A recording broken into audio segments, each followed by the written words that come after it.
All right, this week we are joined by Jeremy Schifeling, and he's the author of Linked, a guide to using LinkedIn and your network to find your dream job. And so he's also director of consumer and product marketing at Khan Academy. Speaks of his own career journey from going to a classroom teacher to this career in tech. And so, Jeremy, so grateful to have you here today. Yeah, thanks for having me. I'm super excited to be here. So I'd love to start hearing like with your own professional journey, because I myself was also a high school teacher, have moved into kind of education technology, but with yours, I'd be curious, like what was your journey? How did you go from being a kindergarten teacher to where you are now, and like did you know that that's where you wanted to go? Like what were kind of some of your process? Yeah, great question. And I think this is my number one piece of advice to job seekers, especially those starting their careers, is your career is not going to be linear. No one's going to go work for 40 years at General Motors and get a pension anymore. There aren't even pensions to be had. And so be prepared for lots of curves, lots of sort of changes of direction, because honestly, that's okay. That's where the growth comes. And so when I was starting my career, I just knew that I wanted to do something where I could make an impact in other people's lives. And the most obvious way to do that was by teaching. What better way to serve your community than by serving the youngest members of it, people who are sort of going to be the future leaders of that community. And that's why I became a kindergarten teacher. And one of the funny things that happened along the way, as does happen with careers, is I fell in love with something else. While I was teaching my kids to read and to do math, I was also teaching them to make MP3s and make PowerPoints back in the day. I said, you know what? I really love doing stuff with technology, but there's probably no way for me to do that on a more professional basis. And then over the course of my career, I started to edge closer and closer to that world. So I left the classroom and I kept my focus on that North Star of helping others by moving into the nonprofit sector. I worked for all these education nonprofits in New York, like Teach for America, helping other teachers and other young people serve their communities. And ultimately, I went to work at the education team at LinkedIn, and then I work at Khan Academy, serving millions of teachers and learners around the world. And so I think, to go back to that original insight, I never could have guessed that at the start of my career at age 21, but I have no regrets, because I think if you open yourself to possibility and say, you know what, it's okay for my career not to be a straight line, that's when you have the best adventures. Yeah, I can appreciate that. So for you in that process, it was more of a personal learning journey, not necessarily like having something that you were anchored to and bringing it in. That's exactly right. I think if you just sort of say, hey, every day, hopefully I'm picking up something new. I'm challenging myself in a slightly different way than I did yesterday. That's how you stay sort of at that bleeding edge of your own learning. Yeah, I can appreciate that. So you've recently published a book, so congratulations on that. And that was based on a training, I guess, that you've been doing with a partner of yours for a number of years now. And when we spoke, you kind of mentioned that was largely done with university students from pretty prestigious institutions. And so the purpose is kind of to open this up to a larger audience. And I'm curious, like from you going to LinkedIn and even being Khan, but this being your work, like what changes in the employment process have you noticed, maybe either, before the pandemic, but definitely into now, into kind of the modern workforce? Yeah. So two huge changes, in the last maybe 10 to even 2 years, pandemic related. So first big change that predated the pandemic was basically the entire hiring world going from this old school newspaper ads or monster.com ads to basically being able to pinpoint the exact perfect candidate anywhere in the world. So imagine that you're a recruiter back in like 2000 and you want to hire someone for your company or your nonprofit. You've got to put the ad out there, get 1,000 random applications, and now you're spending your nights, your weekends sorting through all of those. Not a lot of fun. Then LinkedIn rolls around, and now in 2022, there are 800 million professionals on it. So if you want to find the exact perfect fundraiser or program manager or analyst or whatever the role is, you can just pinpoint that exact right person, reach out and say, hey, I want you to come interview at my company. Cut out a lot of the sort of fluff, a lot of the pain in the process for both sides. So that's the huge change of the last 2 decades.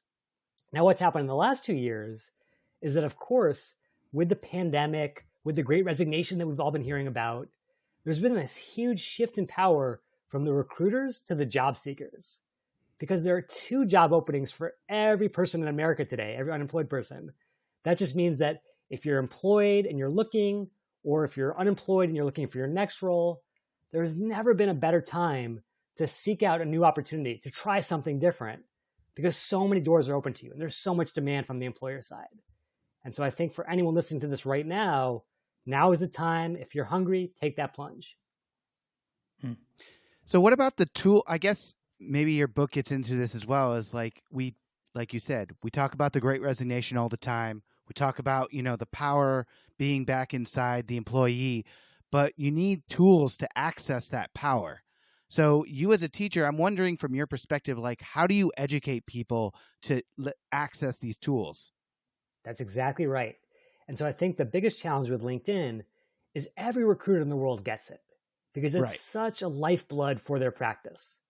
But unfortunately, no one's really shared that insight with job seekers, not at scale, because I see so many people that I coach or I just help out who are still putting together paper resumes and applying online and just never hearing back. And it's so painful. And so the reality is the most important tool is that if you can build your profile where recruiters can find you, you can actually flip the entire process from one of getting on your knees and begging for an opportunity to having recruiters find you and beg for your talent. And it's all about building a profile that's optimized around the keywords that you really want to be found for, making your profile eminently desirable and engaging to the recruiter, and then ultimately working on your interview skills so you're ready to close the deal. And we can talk about any of those if you like.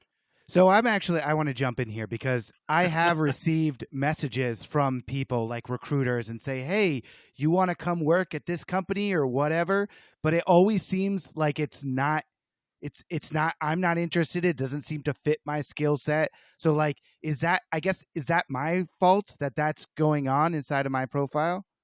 Well, I will say that in this Great Resignation moment, there's a lot of desperation on the side of recruiters. So they've opened up the floodgates, so to speak, in terms of we're just going to reach out to everyone and hope for the best. Oh. And so shame on them for not being more targeted. That being said, there is one problem that I see a lot of people run into, especially when it comes to career change, which is if your entire profile is based on what you did in the past and not what you want to do on next, recruiters don't know that. They don't have ESP to sort of visualize what's happening inside your mind. Instead, all they're doing is basic pattern recognition. Okay, these guys have been doing this for a long time. Let's reach out to them with a similar kind of job. And so essentially, if you leave your profile as is, you're going to typecast yourself because recruiters will only see you as fitting that old mold. And it's incumbent on anyone who wants to change their career to signal that. Like Wayne Gretzky said, skate to where the puck is headed. Go where the world is headed in terms of your career, not just being stuck in the past. Okay, so I like this as a concept because we talk mainly to kind of that mid-career searcher as you define in your book, right? This is the person that's in the search and trying to figure out where they maybe want to go or belong. So in that sense, we have a profile. Maybe like we can use it as a classroom teacher. We can use someone like myself who was a high school teacher for 5 years and was getting away, maybe moving back towards kind of more policy work, as an example. Where would I start? Like which section of my LinkedIn profile am I focusing on first? And then maybe where do we go from there? Yeah. And let me actually start with even a step before that, because so many people go right to the profile or right to the resume, but that's a trap. Because think about it. Like if you just blast out a resume for 20 different jobs and all it says is you're a teacher, then you're going to have a lot of problems. Number one, you're not focused and recruiters can see that. Number two, you are not necessarily going to have the qualifications for those roles. And recruiters will absolutely see that as well as their algorithms. And so the big step that you have to take before you get anywhere close to your profile is to do your homework. So let's say, for instance, like myself, you want to be in tech, but you're not sure of the exact job you want to do. Well, what I would do is I would go onto LinkedIn. I would look up everyone from your alma mater who's in the tech space today. You can do that just by typing in the school. And then just reach out to them and say, hey, I really admire what you've done. As someone who graduated from the same school, I'd love to have even 10 minutes of your time to learn from your experience. So now you're just marinating in this new world. You're learning about product management versus product marketing, biz ops versus biz dev, all these different sort of alphabet soup roles that make up the tech ecosystem. And then finally you say, you know what? I think my perfect role is customer success. I'm all about working with kids, working with people. That's a job that's about relationships and it plays to my strengths. Now you go to your LinkedIn profile and you layer in all that information about aspiring customer success manager, looking for customer success opportunities. And now you're starting to attract recruiters because you're speaking their language. Okay. So Yeah. No, go ahead. Well, Go ahead. specifically, I think like what you're saying is then we're starting with that headline. Like really like being very specific and targeted even in that space, because that's when I guess the photo, which I know you speak very is a whole section, Danner, on just like the smile that we have. So that made me laugh. But then teeth and then or no teeth, teeth or no teeth. Oh, I'm all about the teeth. So teeth. Yeah, there's a lot of research on this. Check out Duchenne smile on Wikipedia. There's a lot of sociology that's gone into this. All right, sorry, Brendan. No. This is what I'm saying though. Like this, Yeah. so this is the layers that we're working through. So, but after that, so like I like this as an idea. So we have now this like very specific targeted thing where we're actually telling people that that's what we're looking for and what we're messaging. Okay, go ahead, Danny. Yeah. Well, I'm just interested in this. So, and I think we might need to go, like you said, a step backwards to this informational interview that you're talking about. You're reaching out to these people. You've done your research. Let's say you're still kind of unsure. So are you asking them, like, what are the jobs within this sector? What can I do? Like, how do you get that information out of them? Yeah, such a good question. And again, another big sort of pitfall I see so many people falling into is they think of these sessions as designed to pitch themselves. This classic idea of the elevator pitch, got to be ready. And of course, that's a disaster because no one wants to be sold to, especially not by a stranger. However, everyone loves to talk about themselves, to share their own story. And so if you reach out and say, just tell me, what do you do all day? What does it mean to be a PM in the tech space? I never even heard of that job before today.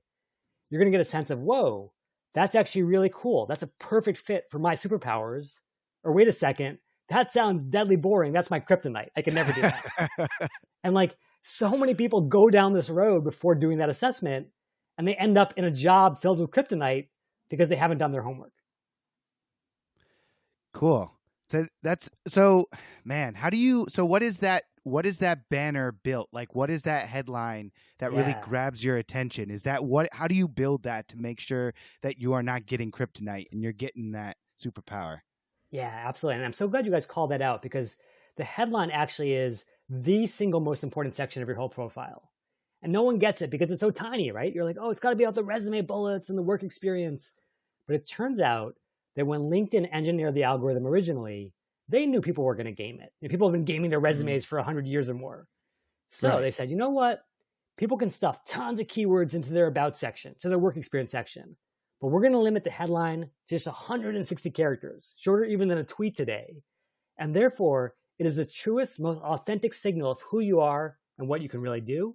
And therefore, it gets the most weight in the algorithm. So if you're going to do one thing on your LinkedIn profile, it's got to be your headline. And the structure that I recommend is start with the job title that you want and then build up from there. So for example, if you're currently a teacher and you want to be a customer success manager, and you might say, aspiring customer success manager with a strong background in relationship building. And now you've got your key job title, which is customer success manager, and you've got your key skill, relationship building. And they're right there in your most important section. And you're getting those keywords from that interview. Like, you already know what to put up there because you've done that research. So let's talk about keywords. So the easiest keyword and the most important keyword is, of course, the job title. Because imagine that you're the recruiter, you're going onto LinkedIn. And by the way, recruiters pay $10,000 per year to access a special version of LinkedIn called Recruiter. And the reason they all pay that is, compared to looking through 1,000 resumes 20 years ago, it's so much more efficient. Basically make their lives 1,000% better. And so they're coming in here and they say, I need to find a customer success manager. So bingo, if you've got that on your headline, you're golden. If it's not on your profile, you're invisible. And you don't want to be invisible when it comes to changing careers. And then the question is, how can you prove that you can walk the talk? So if you're a recruiter, you come in there and you say, I don't just need a customer success manager. I need someone who's familiar with CRM software, someone who's familiar with account management, someone who's familiar with training. And then if you've done your homework as a savvy career changer, you've looked at all those job descriptions for customer success roles, and you've figured out, aha, these same keywords are being used over and over and over again. I better get them onto my profile. That's really great. I mean, man, this is a great conversation, because I think it's weird. I used to have a really terrible LinkedIn title, and then somebody called me out on this show, and I was like, all right, I gotta change this thing. So, I mean, I'll tell you right now, my LinkedIn title says training people on international systems. So like, I'm not in the, trying to get space, but I was trying to modify it to like encompass. I've never heard somebody say, put the job title in the heading, because that, and you're right, there are HR people in my company. They use the LinkedIn HR recruiting, and it's an incredibly helpful tool. So you've got to know how to like to research in this space. Do you, when you're flowing through LinkedIn, do you try to reach out to the recruiters directly? Like, is that a good move? Yeah. So let's put ourselves into the shoes of recruiters. And one thing that I'll say is, as non-profiteers, as former educators, one of our superpowers tends to be empathy. I think that's really critical to start your job search with, because you have to understand your audience on the other side of the screen. Now, if you put yourself into the recruiter's position, you're going to realize that, hey, I don't have very much time to be doing this search. There's 800 million people on LinkedIn. I don't want to be wasting hours and hours on stuff. I want to go to the people who are just obviously qualified. And so that's why they're putting in things like the job title right there. That being said, it's so essential that you map your profile back to that to make it easier for them to find you, easy for them to say yes. You don't ever want to put roadblocks in their way that make their job harder. Because if you make their job easier, you make it easier for them to pick you, and then you win. And this is an off track question. What do you do for the photo for the banner? Banner photo. Yeah. What do you do? What is that? How do you do that? I'm interested. We did the profile photo. What about the banner photo? Yeah, absolutely. So a couple of things. First of all, think of it in stages. The first cut that every recruiter applies is the keyword match. So they plug in those keywords and they say, okay, we've got Brendan, we've got Daniel. They're on our list. But now think about this.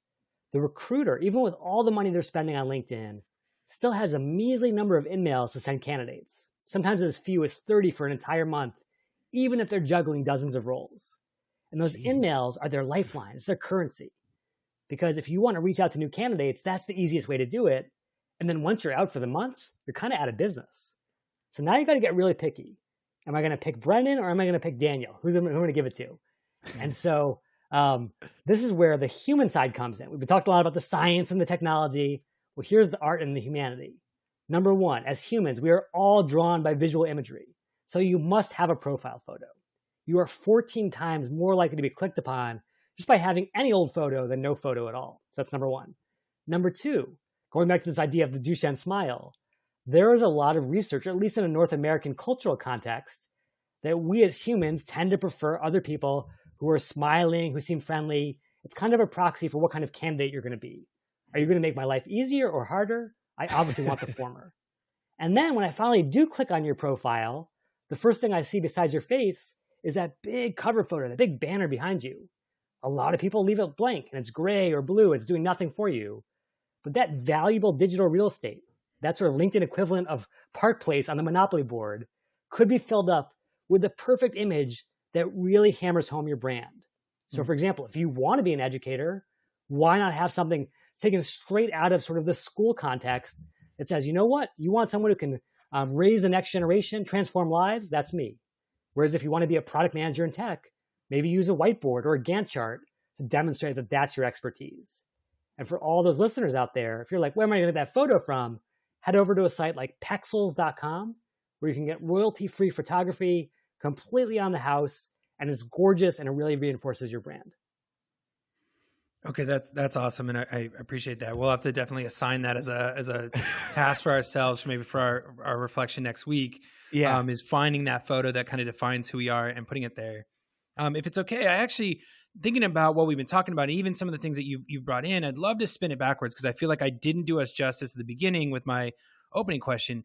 You've mentioned you're director of consumer and product marketing. You say that you've kind of gotten that space as this way because of like the role that you like to have in this tech world. And I guess now I have to ask, like almost in the informational interview way, like what does that mean to you and how did you get there? Because I think that's such an interesting connection that I hadn't made when you were first talking about your career trajectory. And I think that it's a very specific role that we haven't ever investigated.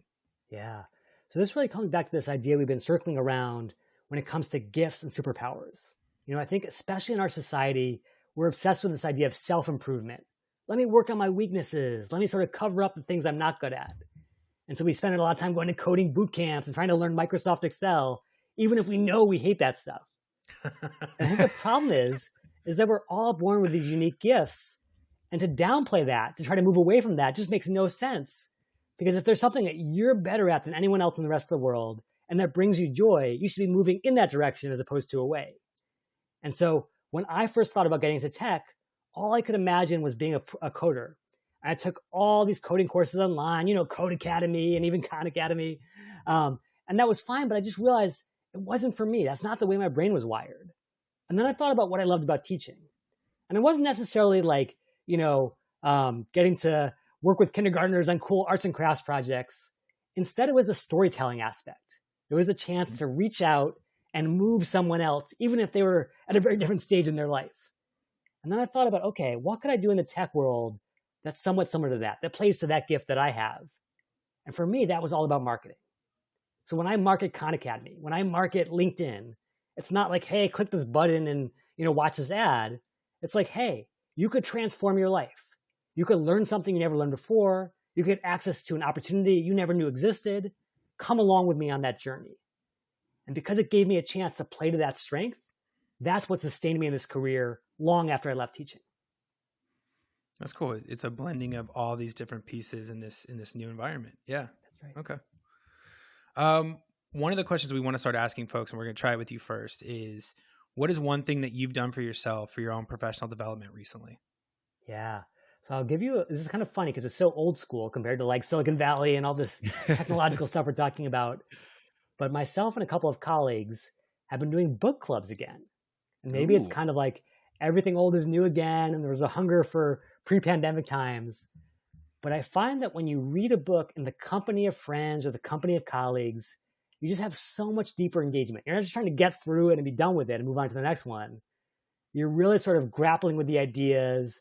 You're getting so much more out of it when you discuss with others. And so from a pure learning perspective, I think my learning curve has absolutely skyrocketed the more I make it a social experience. Anything in particular that you'd recommend? Like, what are you guys reading? Yeah. So we just read a great book. It was someone that we actually interviewed at Khan Academy recently. It's the author who's actually the professor behind the #1 MOOC in the world on Coursera. And she is a professor of learning science. And her book is called How to Learn Like a Pro. And so it's basically all these strategies that look at brain science and pedagogy and how we can actually learn most effectively, which is great not just for my day job in terms of helping others learn, but for myself as well. That's awesome. Yeah. Well, Jeremy, if our listeners kind of resonate with a lot of what you shared, or even want to understand more about the very specific details of this process to optimize their LinkedIn profile, where can they find you? Yeah. So check us out at thejobinsiders.com. We actually have a free LinkedIn profile grader there. So if you want to know, is my headline optimized? Do I have the perfect cover photo? That'll give you the answers and get you ready for prime time. Cool. All right. Well, thank you so much. Yeah. Thank you so much for coming on. Oh, it's my pleasure. Good luck to all your listeners. Thanks.